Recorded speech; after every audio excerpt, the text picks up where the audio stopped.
have a trans friend, I have a gay friend also, and I'm quite comfortable with this thing, but I also know people who doesn't even want to talk about it. How can we let people understand this thing and be okay with this thing, or maybe accept this thing? There is no dignity in this, and it's actually quite stupid to judge someone on the basis of their physicality. You don't have to ask for acceptance. Who is anybody else to even accept you? You look at a human being coming towards you, and the first thing you ask is, tell me your gender. What do you have to do with that? Are you getting into an intimate relationship? We do not understand any kind of Maryada or Lakshman Rekha.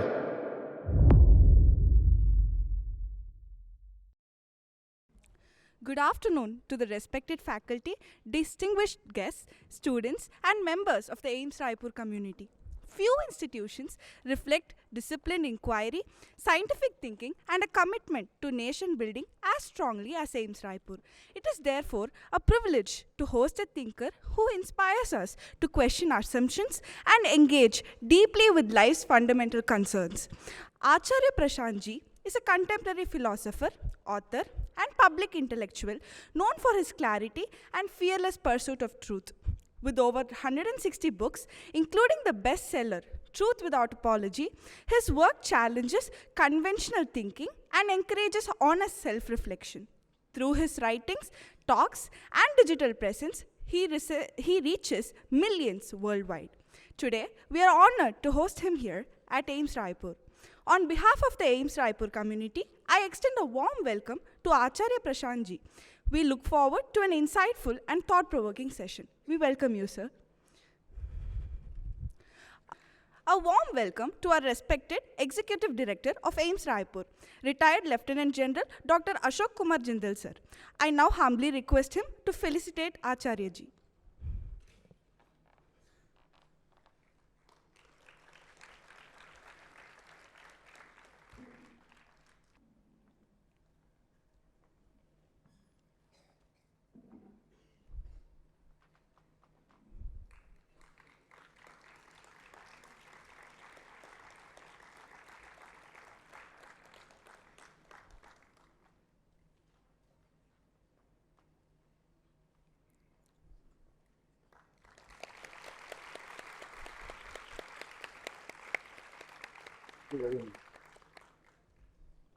Thank you, sir. I request sir to take a seat in the auditorium and enjoy today's discussion. I now call upon the panel to take their seats on the dais. Namaskar, sir. Today's question that I really want to ask is about LGBTQIA+. And I'm definitely sure a lot of people here don't even know the full thing. They know gay, they know lesbian, they might know transgenders, but they don't know Q, they don't know I, they don't know A. And for my personal experience, I have friends who belong to this thing also. I have a trans friend, I have a gay friend also. And I'm quite comfortable with this thing, but I also know people who doesn't even want to talk about it. Not knowing one thing is a different thing, but not want to know one thing is extremely different thing. There are people who don't even want to think about it, listen about it. Being comfortable and uncomfortable with this thing is another thing. So how can we let people understand this thing and be okay with this thing, or maybe accept this thing, not ignore it, or not with like EU with this thing or cringy like that? How can we get the acceptance?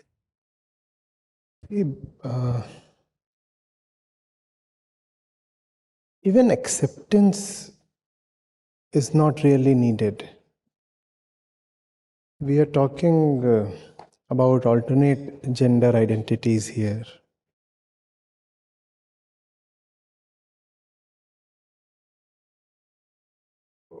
Who is any person to even accept, let alone reject,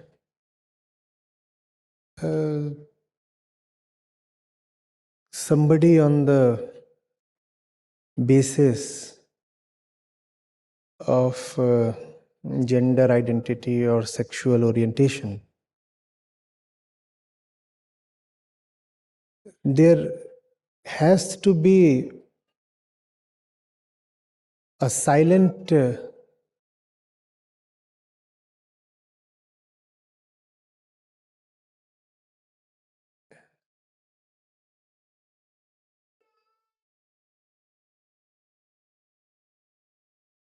there has to be a silent and dignified,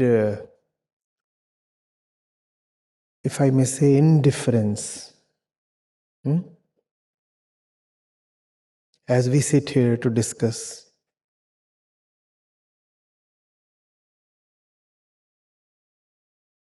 We are attention. We are dignity. We are consciousness. We are listening. How does it exactly matter what the gender constitution of the audience is, or for that matter, that of the panelists or this speaker? As I speak to you all, I don't want to be accepted on the basis of anything that is not relevant to consciousness itself. No, don't pay attention to anything else. Pay attention to the words and whether they elevate you from within. That's all. And the same thing applies to the panelists here. As you come over here, it would be pretty odd and not at all dignified of me to get into miscellaneous physical details, for example. That's almost like asking somebody to submit their pathology records before you can initiate a conversation with them. Makes no sense, and there is no dignity in this, and is actually quite stupid. You see, you require a center that does not know life at all, that does not know the human being at all, to judge someone first thing on the basis of their physicality. Physicality in whatever sense possible. Not just the sexual sense. Height, weight, complexion, looks, this, that, whatever. That's the way a butcher and a buyer look at animals to be bought, sold, slaughtered, consumed. That's not the way sentient human beings are to look at each other. No? So if you come from one of the alternate identities, could be anything LGBT or Q, or if you come from one of the two mainstream identities, doesn't matter, you don't have to ask for acceptance. Even asking for acceptance is a bit of a climb down. Who is anybody else to even accept you? You are what you are, that's fine. That's fine. If a human being is to be assessed, he, she, or whatever pronoun you want to attach, is to be assessed on the basis of the depth of his understanding, the fire of his love, the patience of his attention. Those are the things you must consider when you look at a member of the Homo sapiens species. Not whether the hair are long or short, or very crudely put, what's inside the undergarments. That's not the way. And if someone were to look at you that way, probably the best thing is to get up and walk away silently. That company is not worth it. You should not stay there and ask for acceptance. Even their acceptance is not worth it. Simply refuse that company. Why belong there? You're not an animal. You are not your gender identity. But when it's a part of the mainstream culture to look at any person from just or primarily the sexual center, then the first thing you ask is,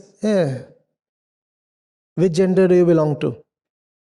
That tells less about the object of your inquiry and much more about the inquirer. The inquirer is obsessed. The inquirer is sexually obsessed. You see, you look at a human being coming towards you, and the first thing you ask is, tell me your gender, orientation. Are you static or fluid?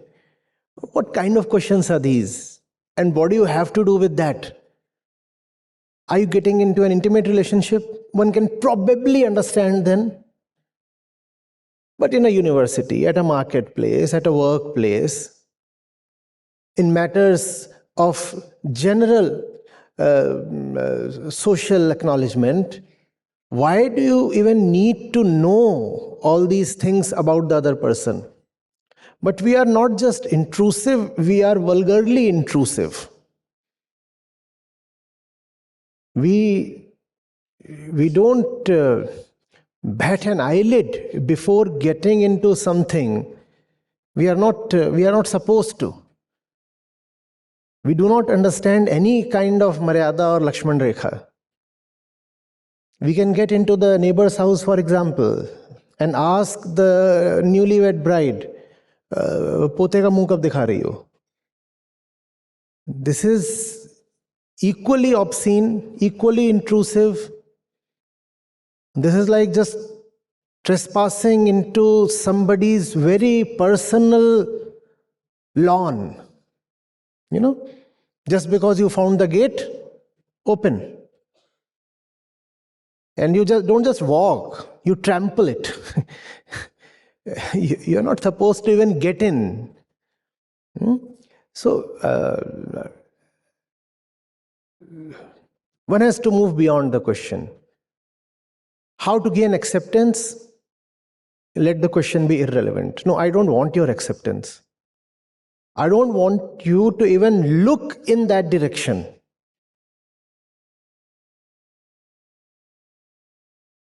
Don't even look that side. Look at me here, not down there, here.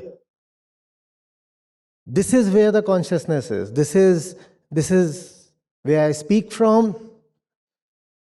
This is where I hear from. The face is the index of the mind. Look this way. My genitals do not describe me. You're not supposed to look down there. Look this side. And if you are someone, some kind of a pervert, an addict, who looks at the human body and finds only the sexual, the reproductive parts of interest, then you are not worth talking to. Full stop. Women know of that experience more than men do, right? You speak to someone and instead of looking at your face, he's looking at your chest constantly, and you know of the discomfort it causes. Right? And what do you want? You want that person then to accept and acknowledge you as a conscious being? Not worth it. Not worth it. You're not to beg for acceptance. You're not even to demand acceptance. Nothing. Not worth standing there. Walk away.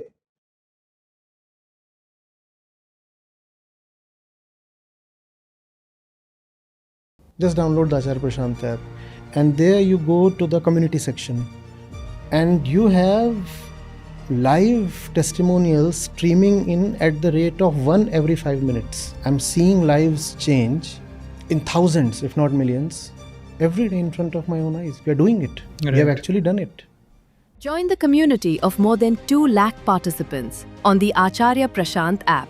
Your first month is completely free. You'll get full access to Gita Mission.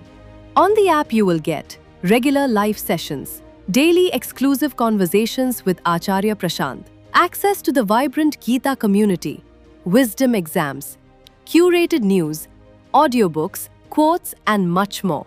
Search Acharya Prashant on Google Play Store or Apple App Store and download now.